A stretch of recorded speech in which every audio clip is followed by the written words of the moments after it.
우리 영광 올려드릴까요?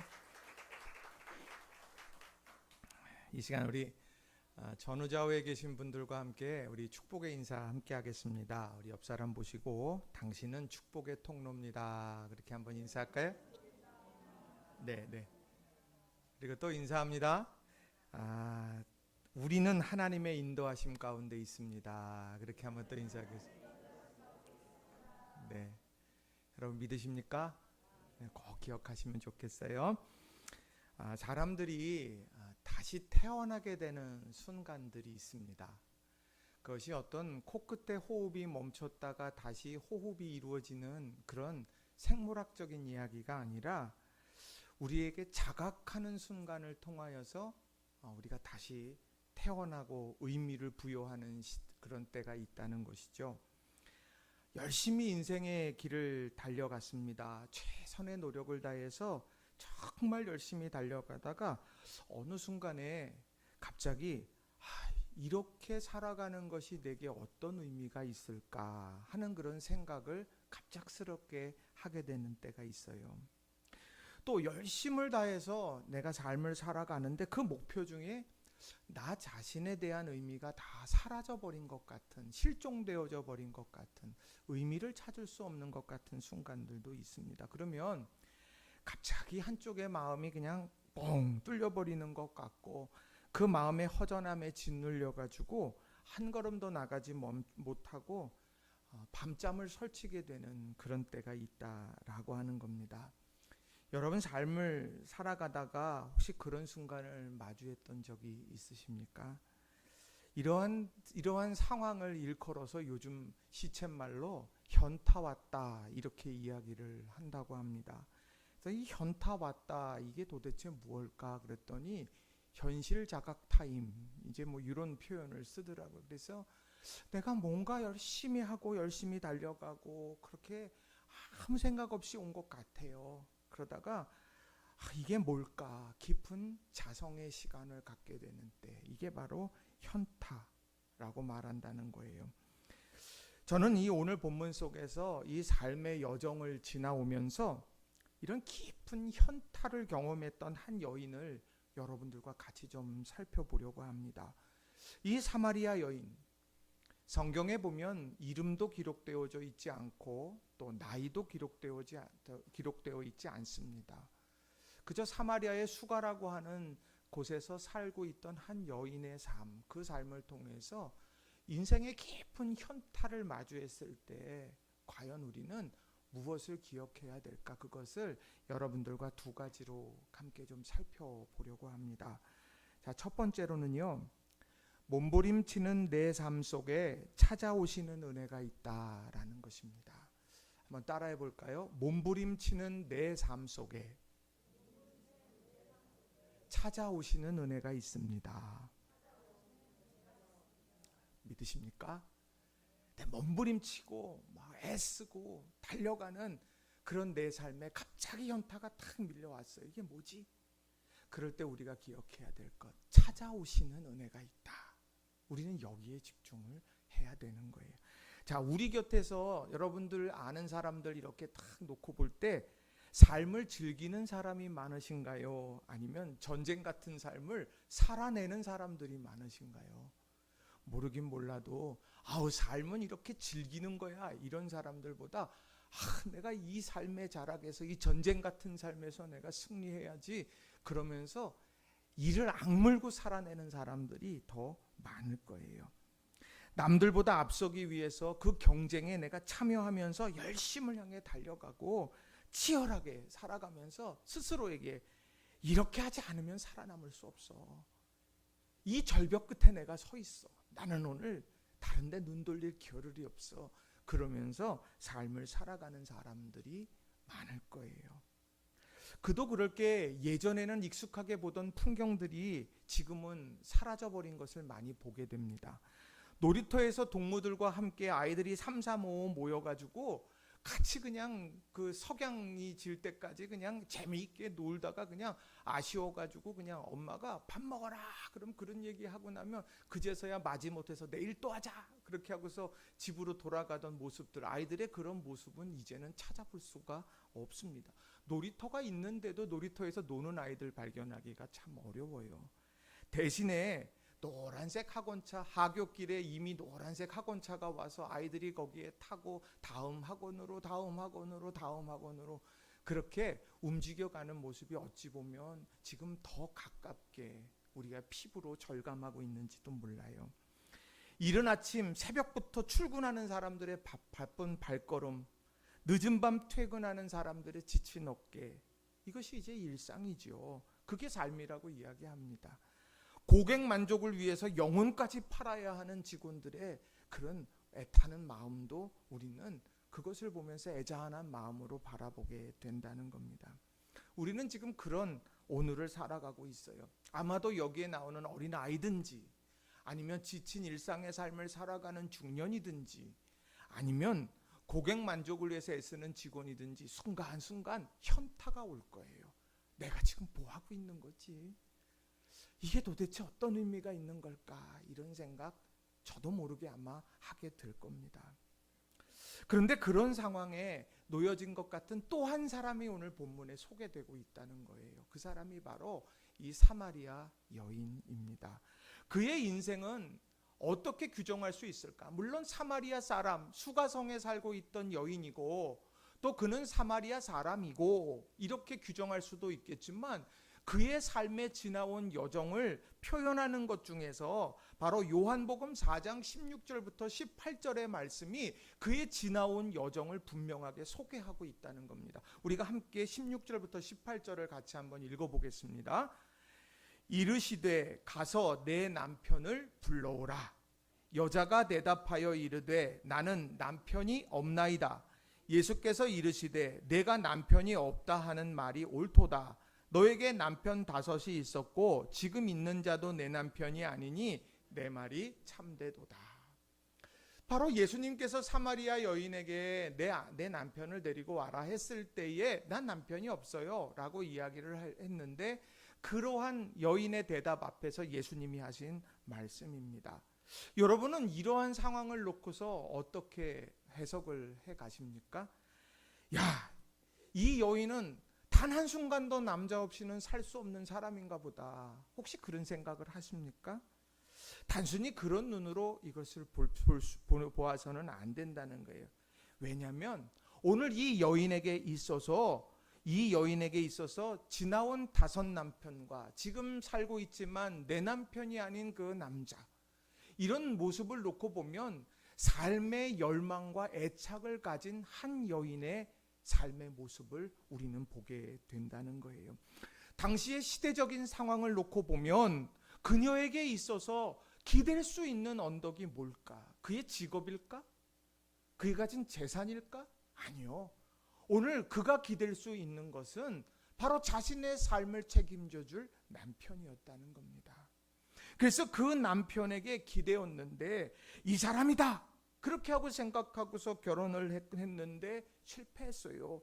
또 이 사람이다 그렇게 하고 살았는데 그 기대가 충족되지 않았어요.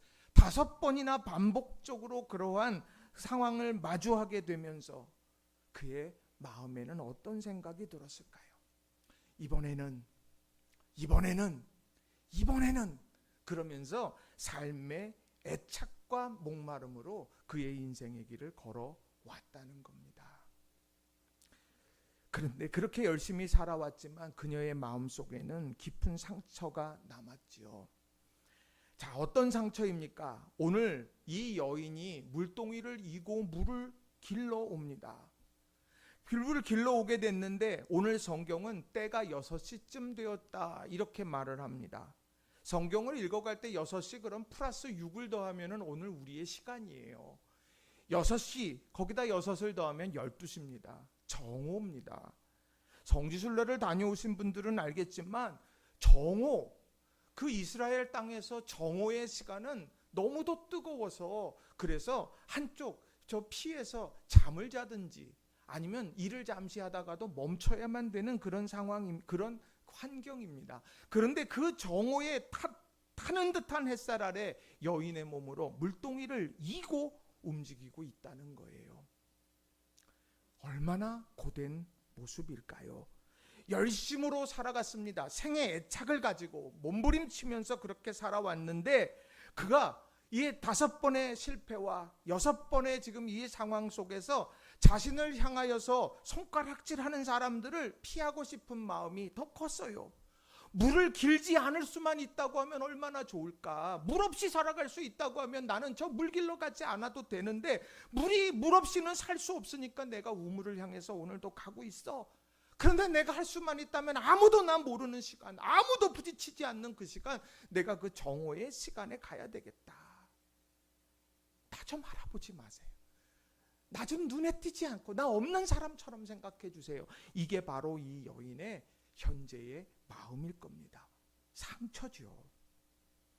그런데 그 상처의 상황 속에서 바로 그가 놀라운 현타의 시간을 마주하게 되더라는 거예요.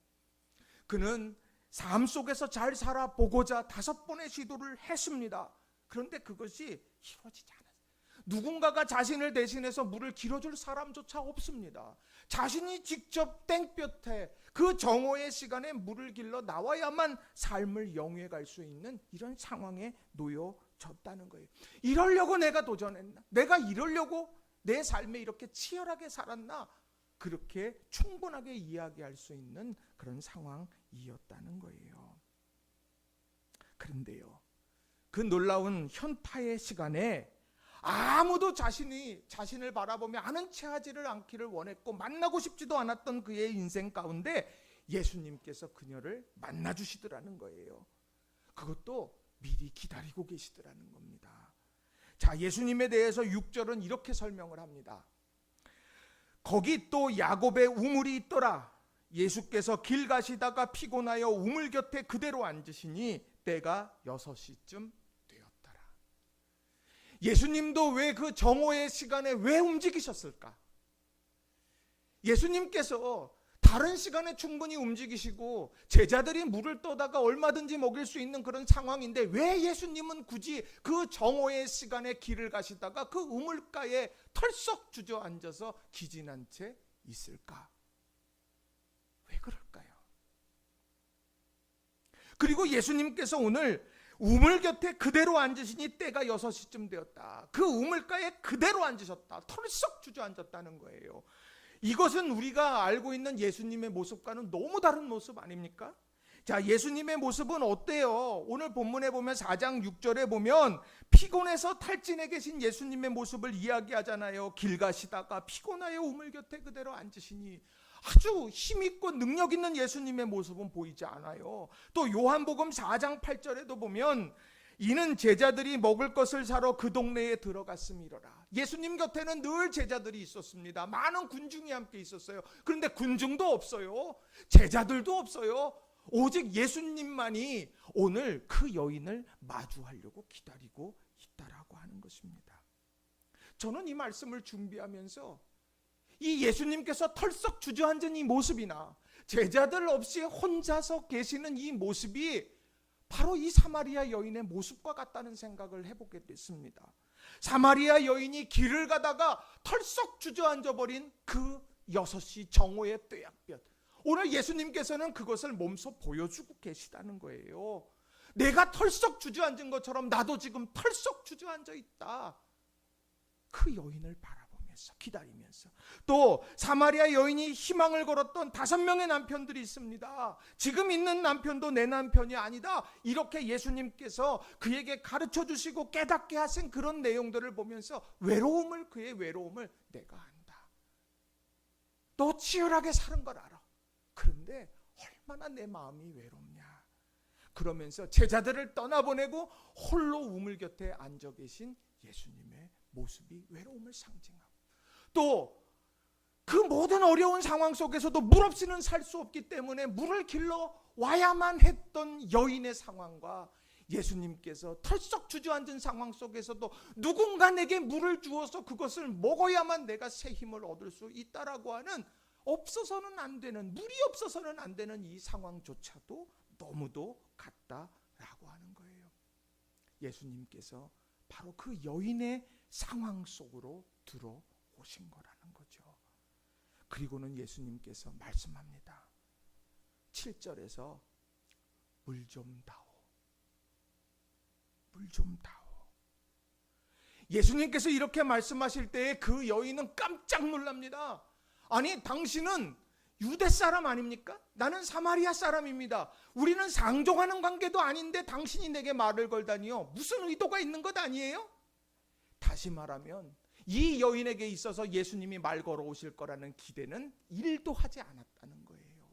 그리고 그 예수님께서 오늘 내게 말을 한다? 그것은 생각해 본 적도 없는, 오늘 있을 수 없는 일이라고 하는 것이지요. 그러나 예수님께서는 오늘 가장 인생에서 지치고 힘들고 어려워하는 그의 인생 속으로 물 좀 다오 하면서 파고들어 오시더라는 겁니다. 그의 현타, 열심히 살아왔지만 지금 내 삶 속에서 이게 뭘까?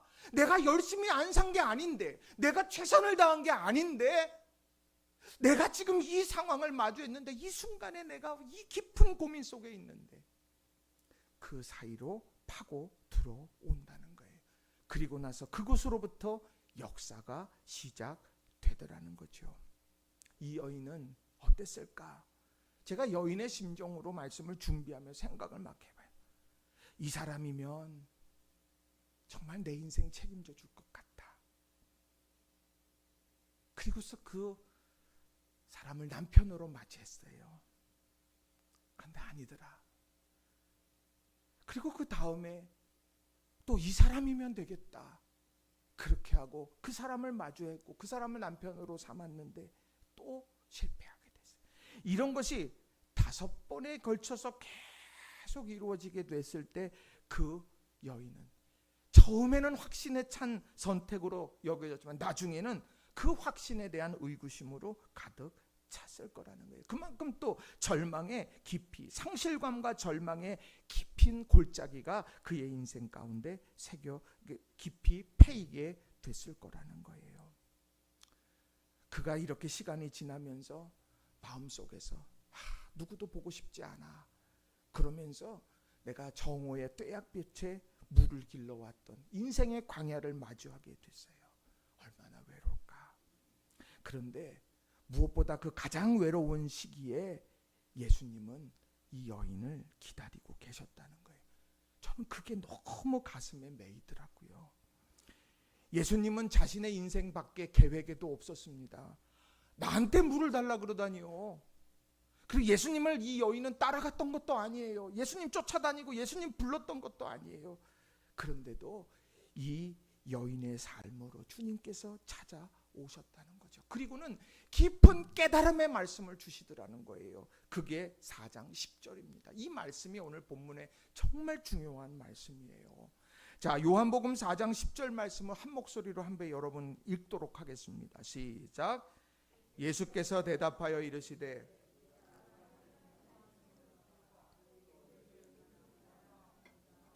누구인 줄 알았더라면 내가 그에게 구하였을 것이요 그가 생수를 내게 주었으리라. 아멘.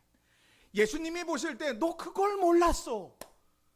너가 이걸 알지 못하고 있구나. 그러면서 이야기를 하시는 거예요. 내가 정말 알아야 되는 것, 하나님의 선물, 하나님께서 주시는 선물을 이야기하는 거예요. 그리고 또 내게 물 좀 달라 하는 이 지금 내 눈앞에 서 있는 이 사람, 내 눈앞에 있는 이분이 누구인 줄 네가 알았다라고 하면 너가 그에게 구했을 거다. 어떻게 해요? 지난 5명의 남편을 내가 구했던 것처럼 오늘 내가 이 하나님의 선물과 내 앞에 서 있는 이 주님에게서 내가 생수를 달라고 이야기하지 않았겠느냐. 다시 말하면 내가 세상에 대해서 잘 알았는지 모르지만 하나님에 대해서, 예수님에 대해서 내가 알지 못했고 그 하나님께서 주님을 통해서 주시는 선물에 대해서 내가 알지 못했다. 그것을 알아야 되지 않겠느냐. 오늘 그것이 바로 예수님께서 그 사마리아 여인을 찾아가서 말씀해주고 있다는 겁니다. 오늘 이 말씀을 우리에게 한번 적용해 보세요. 우리 엄청나게 바쁜 인생을 살아가고 있습니다. 여러분 약속 한번 잡으려면 이거 이날은 이래서 안 되고 이날은 이래서 안 되고 이날은 이런 계획이 있어 하면서 쫙 우리의 빽빽하게 우리의 수첩에 다 기록되어져 있지 않습니까? 그만큼 바빠요. 그런데 가끔 여러분 생각해 보셔야 돼요. 내가 무엇 때문에 바쁜가? 내가 무엇을 이루기 위해서 이 열정을 쏟아붓고 있는가를 다시 한번 점검해 보아야 한다라고 하는 겁니다. 5명의 남편을 거칠 정도로 이 여인은 삶에 대한 간절함과 애착을 가지고 열심으로 살아갔습니다. 그런데 막상 그의 삶에는 하나님께서 구하는 자에게 주신다고 하는 하나님의 선물도 알지 못했고, 내 타는 목마름을 해결해 주실 분도 예수님이라는 사실도 놓치고 살아갔다라고 하는 겁니다. 여러분, 우리가 알아야 될 게 무엇인가를 다시 한번 마음에 새기는 저와 여러분이 다 되시기를 주님의 이름으로 부탁을 드립니다. 기다리고 계시던 주님은 사마리아 여인을 만나면서 내가 내 마음을 안다, 그렇게 공감하시더라는 거예요.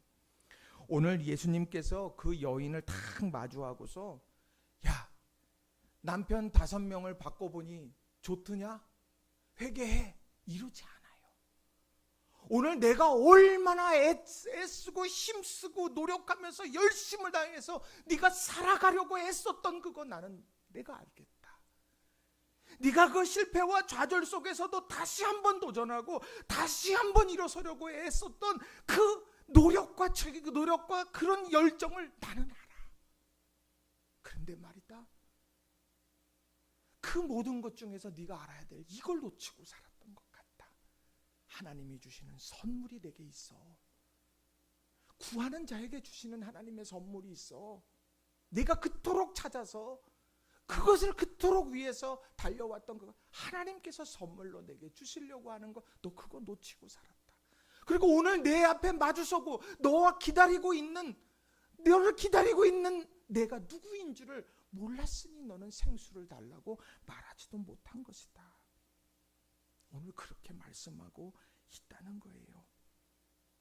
오늘 우리가 알지 못해도, 우리가 부정하여도 이런 주님의 기다림과 다가섬은 우리를 향해 있다는 사실을 여러분 다시 한번 마음에 새기는 저와 여러분이 다 되시기를 주님의 이름으로 간절히 축원합니다. 아우, 내게 주님의 터치가 어디 있어요? 난 잘 모르겠어요. 그럴 수도 있죠. 그러나 그런 상황 속에서 이 말씀을 듣는 가운데 주여, 오늘 내 삶에 내 심령을 터치해 주시고 내 마음을 알아주시고 오늘 나를 기다리고 계시는 주님을, 내 눈에 비늘 같은 것이 벗겨져서 주님을 바로 보게 해주세요. 그렇게 기도하며 그 주님을 발견해가는 저와 여러분이 다 되시기를 주님의 이름으로 간절히 축원합니다. 내 몸부림치는 그 순간에도 주님께서는 오늘 나를 찾아오신다. 내가 실망한 상황, 그 상황일지라도 여러분 이것을 꼭 기억하시기를 주님의 이름으로 간절히 축원합니다. 우리 옆 사람하고 축복의 인사를 한번 했으면 좋겠습니다. 오늘도 주님께서 당신을 찾고 계십니다. 한번 인사할까요? 이 중요한 거예요. 우리는 모르면 존재하지 않는다고 생각하거든요. 두 번째로, 하나님의 뜻을 이루고 완성하는 예수님의 열심이 우리를 향해 있다는 거예요. 자, 좀 길어요. 자, 하나님의 뜻을 이루고 완성하는 예수님의 열심이 우리를 향해 있습니다. 아멘. 사실 그 앞쪽을 빼버릴까 그러다가 이건 꼭 넣고 싶어가지고 제가 이게 넣었어요. 자, 오늘 예수님을 그저 처음에 이 사마리아 여인이 탁 마주했을 때 어떻습니까? 처음에 예수님이 어떤 분일까 인식했던 게 9절이에요. 9절. 자, 사마리아 여자가 이르되 당신은 유대인으로서 어찌하여 사마리아 여자인 나에게 물을 달라 하나이까 하니 이는 유대인이 사마리아인과 상종하지 아니함이라. 예수님을 그저 유대인 중에 하나다 이렇게 생각했어요. 그런데 얘기를 계속 나누다가요, 예수님에 대해서 더 깊이 있게 알아가기 시작해요. 19절을 보세요. 여자가 이르되 주여 내가 보니 선지자로소이다. 그 깨달아요. 그리고 25절에 여자가 이르되 메시아 곧 그리스도라 하는 이가 오실 줄을 내가 아노니 그가 오시면 모든 것을 우리에게 알려주시리이다. 유대인 예수님에서, 선지자 예수님에서 메시아 예수님으로 이렇게 인식이 바뀌어 가더라는 거죠. 물 좀 다오 라고 하는 그러한 이야기, 그걸로 시작한 대화가 예수님이 어떤 분인 줄 알아가는 거예요. 앞서 말씀드린 것처럼 내가 하나님의 선물과 지금 내 앞에 있는 내가 누구인 줄 알았더라면 생수를 달라고 얘기했을 텐데 그 주님에 대해서 대화 중에 알아가게 만들고 있다는 겁니다. 그리고 그 예수님이 어떤 분인지를 알게 된 다음에 그녀는 결단해요. 자, 28절부터 30절에 보면 이렇게 말합니다. 여자가 물동이를 버려두고 동네로 들어가서 사람들에게 이르되 내가 행한 모든 일을 내게 말한 사람을 와서 보라, 이는 그리스도가 아니냐 하니 그들이 동네에서 나와 예수께로 오더라. 이 얼마나 멀어요. 우리는 여기에는요 물동이를 버려두고 이게 말해요. 지금 못 들어왔다가요. 물 들어왔다가 뭐예요? 예수님 만나고 대화만 한참 하다가 물 길 생각도 안 하고 그냥 놓고 그냥 가버린 거예요. 동네를 피해서, 동네 사람들 피해서 정오에 떼약빛에 물길로 왔던 여자가 이제 피했던 동네 사람들 속으로 들어가 버리더라는 거예요. 쉬고 있을지 몰라요. 문 두드리면서 여보시오 나와봐. 지금 내가 그리스도를 만났어. 그분인 것 같아. 와봐. 그렇게 하면서 이제 이 여인은 새로운 삶으로 바뀌어가는 거예요. 더 이상 숨는 인생이 아니더라는 거죠. 예수님이 누군지를 알았더니 숨는 인생이 아니라 부딪히고 도전하는 인생으로 바뀌어가더라는 거예요. 5번의 실패와 또 한 번의 실패로 이어질 것 같은 현재의 상황이 지금까지는 눈물 짓는 삶이었어요. 그래서 사람들을 피했어요. 그 누구도 나를 알아보지 않았으면 좋겠어요. 그런데 이제는 예수님을 통해서 알게 된 하나님의 선물, 그리고 내 갈급함을 해결해 줄 예수님에 대한 깨달음, 이것이 그녀의 인생을 완전히 바꾸어 줬다는 거예요. 속사람이 바뀌었다는 겁니다. 여전히 그의 과거의 역사가 바뀌었나요? 아니요. 과거의 역사는 그대로 있어요. 실패한 역사 그대로 있어요. 그런데 해석이 달라지더라는 거예요. 그래, 내가 그러한 어려움 속에, 내가 그러한 열정적으로 내가 지금까지 살아왔지만 나는 오늘도 정오의 떼약볕에서 물을 기를 수밖에 없는 그런 상황이다. 현타가 왔다. 그러나 그 순간에 나를 찾아오시고 기다리셨던 주님을 만났더니 내 인생이 이전 것은 지워버리고 보라 내가 새 일을 행하리라. 앞으로 펼쳐가실 주님의 놀라운 역사를 기대하며 세상 속으로 들어가는 인생으로 내 인생이 바뀌어졌다는 거예요. 여러분에게 이런 속사람이 바뀌는 역사가 있기를 주님의 이름으로 간절히 축원합니다. 여러분, 현타가 팍 와요. 내가 지금 뭐하고 있지? 내가 이러려고 지금 일을 다녔나? 내가 이러려고 신앙생활 했나? 내가 이러려고 내가 최선의 노력을 다하면서 내가 밤잠 못 자가면서 살았나? 현타가 딱 올 때, 주님께 내가 주님을 알아가는 시간이구나. 내가 주님 앞에 무릎 꿇어야 되는구나. 여러분, 이러한 믿음의 결단들이 있는 저와 여러분이 다 되시기를 주님의 이름으로 간절히 축원합니다. 그런데 저는 오늘 말씀을 준비하면서 저 혼자 막 행복했어요. 저 혼자. 왜 그러냐? 그동안에 그렇게 성경을 읽고 막 그래도 잘 눈에 안 들어왔었는데 이번에 이렇게 눈에 확 들어오는 거예요. 31절부터 34절. 자, 같이 한번 좀 읽어보겠습니다. 같이 읽겠어요. 시작. 그 사이에 제자들이 청하여 이르되 랍비여 잡수소서.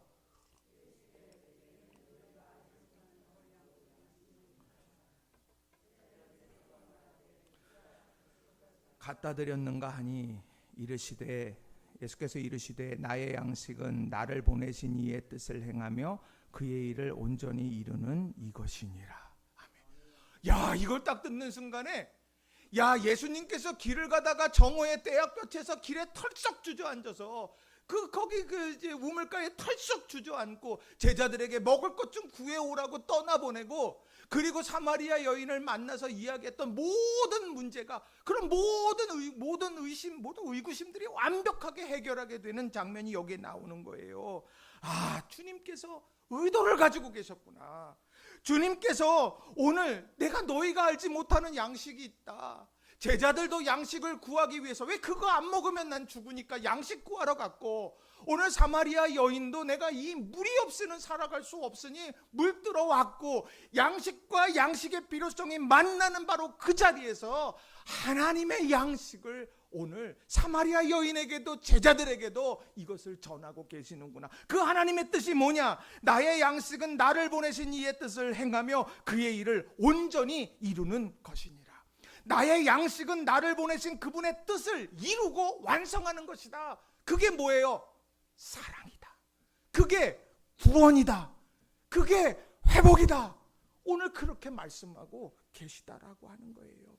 여러분, 우리는 그저 우연처럼 보여요. 예수님께서 그래 길 가시다가 우연히 사마리아 수가성에 있는 그 우물가, 야곱의 우물가에 그냥 털썩 앉았는데 내가 그냥 그 물동이 들고 갔더니 거기에 그냥 우연히 만났겠지. 아니요. 오늘 하나님 주님께서는 내 양식은 나를 보내신 이의 뜻을 행하고 완성한다. 그러기 위해 너를 만났다고 오늘 우리들에게 말씀하고 있다라고 하는 겁니다. 그게 바로 주님의 열심이에요. 세상에 그 어떤 것도 우연히 있는 건 아니에요. 여러분이 누굴 만나든, 여러분 어떤 상황에서 어떤 뜻을 펼쳐가든 그 안에 하나님의 놀라운 뜻이 담겨 있다. 사랑, 구원, 회복, 은혜, 축복. 여러분 이런 것들을 다시 한번 마음에 깊이 새기고 살아가는 저와 여러분이 되기를 바랍니다. 이사야 37장 32절에 보니까 이런 말씀이 있어요. 이사야 37장 32절 같이 읽습니다. 시작. 이는 남은 자가 예루살렘에서 나오며 피하는 자가 시온산에서 나올 것이니라. 만군의 여호와의 열심히 이를 이루시리이다. 아멘.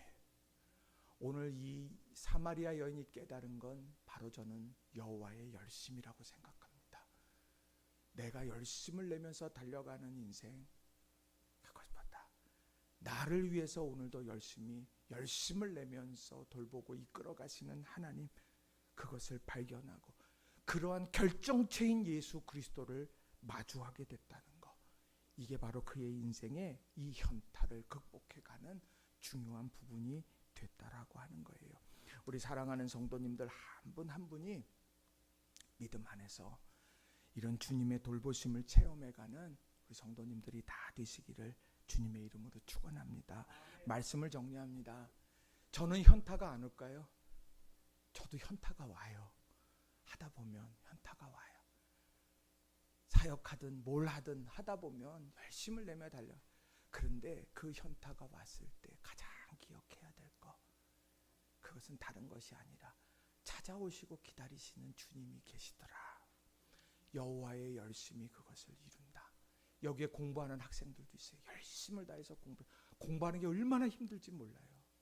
공부하는 거 생각만 해도 공부 그래도 머리가 벌써 정말에 공도 안 차요. 공부가 힘들어서 공부 얼마나 힘들어요. 얼마나 애쓰고 또 직장 출근하는 거 신나 출근하는 사람이 어디 있어요? 우리 박혜선 집사님 출근할 때 야 아침이다 오늘 신난다 내 출근해야지 그러고 나가시죠. 우리 교회 성도님이 맞아요, 집사님이. 네. 우리 삶에 정말 힘들고 어려운 그런 일들이 있어요. 이게 뭘까? 근데 그때 여러분 찾아오시는 주님, 열심으로 이루시는 주님, 이것을 바라보면서 믿음 안에 승리하는 성도님들이 다 되시기를 바랍니다. 이 시간 우리 말씀 의지해서 같이 기도했으면 좋겠어요. 내가 힘들고 어려운 순간에, 그 순간에 나를 찾고 기다려주시는 주님이 있어서 나와 같은 모습으로 마주하면서 나에게 질책과 비판과 비난이 아니라 내가 내 마음을 안다. 내가 내 마음을 알아. 그래 내가 이거 놓치고 있는 것 같지 않니? 하나님의 선물이 뭔지, 그리고 내 앞에 서 있는 내가 누구인지 너 이거 알아야 돼. 그러면서 말씀하시는 주님, 또 오늘 우리의 삶에 여호와의 열심히 우리의 삶의 문제들을 풀어내고 이끌어가고 해결해낼 것이다. 내 능력이 아니라 내 열정과 내 수고로 다 이루어지는 것이 아니야. 여호와의 열심으로 이루어진다. 우리 이것을 마음에 새기면서 이 시간 간절한 마음으로 우리 함께 합심해서 기도하겠습니다. 기도하십시다. 사랑과 은혜가 충만하신 아버지 하나님 감사합니다. 믿음으로 살아가는